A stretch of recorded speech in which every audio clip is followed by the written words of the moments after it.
Hey everyone, it's Colin. How's it going? There have been a wide variety of computing choices in different form factors, of course, but each has been a compromise between functionality, quality, and cost.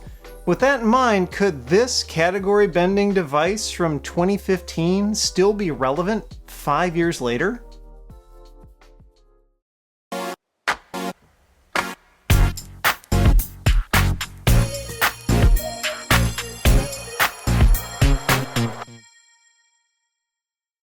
This is the Microsoft Surface 3. It's a hybrid between a laptop and tablet that launched in May of 2015. Though it has a similar name, it shouldn't be confused with its higher-end and more expensive sibling, the Surface Pro 3, for reasons we'll get to in a bit.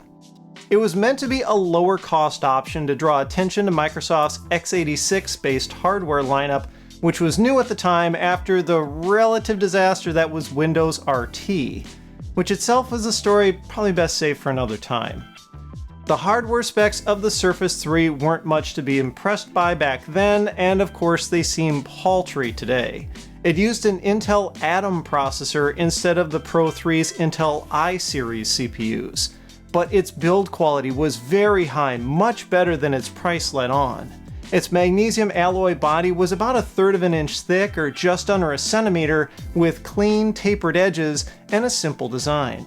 Its fold-out kickstand offered 3 positions, each suited for a different use case: presenting, typing, or creating. Its 10.8-inch screen featured a 3:2 aspect ratio with a crisp 1920 by 1280 resolution. It also supported multi-touch, and overall it's clear and bright with wide viewing angles. Microsoft definitely made the display a priority, but the same can't be said of this thing's port selection. It included just a headset jack, mini DisplayPort for external monitors, and a single USB 3 port. The Surface 3 averaged about 8 hours of battery life and charged through micro USB, which is much more convenient than the proprietary cable newer Surface devices use. And as its screen was more like a tablet's than a laptop's, the Surface 3's cameras followed suit. There were 2, a 3.2 megapixel shooter on the front for video conferencing, and an 8 megapixel unit on the back for being one of those people that takes pictures with a tablet, I guess. They both take 1080p video, and the quality out of them is surprising. They really hold up, even compared to a modern high-end laptop and even some dedicated webcams. The audio is decent, but obviously not amazing, and there's definitely some background hiss that I'm not quite sure where it's coming from. But overall, the video that you get out of one of these is certainly quite usable. On the back, a strip of plastic trim hides the 802.11ac Wi-Fi and Bluetooth 4 antennas, and there's a set of contacts on the bottom edge for the keyboard cover accessory, which snaps on magnetically. That keyboard actually provides a decent experience with a key feel and amount of travel that's better than you might expect.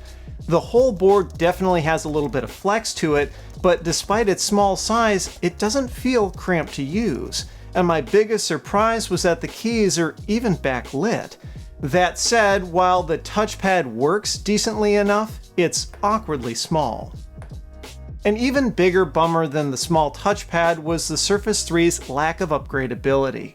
It only shipped with one CPU option, an Intel Atom X7 Z8700, and 2 configurations. The base model included 64 GB of eMMC flash storage and a paltry 2 GB of RAM.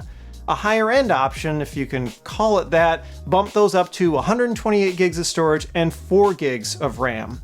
And purchasers had to pick carefully, as this machine isn't upgradable at all. Both the RAM and storage are soldered to the motherboard, which is probably just as well, since disassembling the unit without breaking it proved very difficult. Even iFixit, who are experts at doing that sort of thing, broke their Surface Pro 3's screen during a teardown, and that machine is very similar in design to the Surface 3. Thankfully, there's at least a micro SD card slot hiding under the kickstand for storage expansion.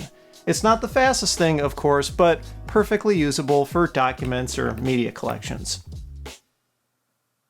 As for performance, you might expect an Intel Atom processor from 2015 to be pretty slow by today's standards, and you'd be right.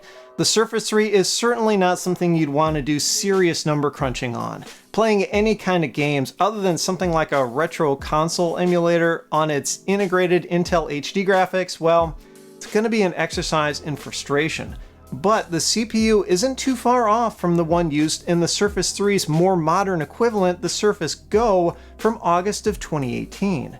That 2-in-1 uses an Intel Pentium 4415Y processor, and both systems have the same 1.6 GHz clock speed and 14nm lithography. But while the Pentium has 2 cores plus hyperthreading, the Atom is a true quad-core chip. The Pentium's about twice as fast on a per-core basis, but the multi-core Geekbench scores are much closer. And in normal use, the Surface 3 still feels quite capable. Web browsing, watching video, and working with documents, it's a smooth experience. If your computing needs are low, it could work as your only computer. But for most people, it would likely be better off as a travel companion, which it's great at with its compact size. When it was new, the Surface 3 sold for between $500 and $600 US, depending on configuration, and that didn't include the keyboard cover, which was sold separately for $150.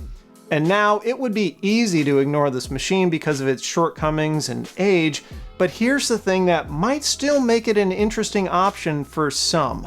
Used ones are selling for only $100 to $150 on eBay, and a lot of those are the higher end models with more RAM and storage, and often include that keyboard cover.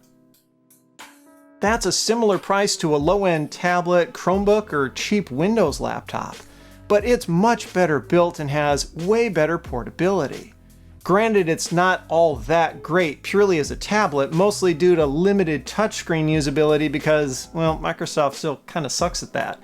And it's hard to call a laptop because it's really obnoxious to actually use on your lap. But if you like its form factor and just need something to run lightweight Windows apps on, well, the value is hard to argue with. If you liked the video, I'd appreciate a thumbs up and be sure to subscribe. You can follow me on Twitter and Instagram at thisdoesnotcomp. And as always, thanks for watching.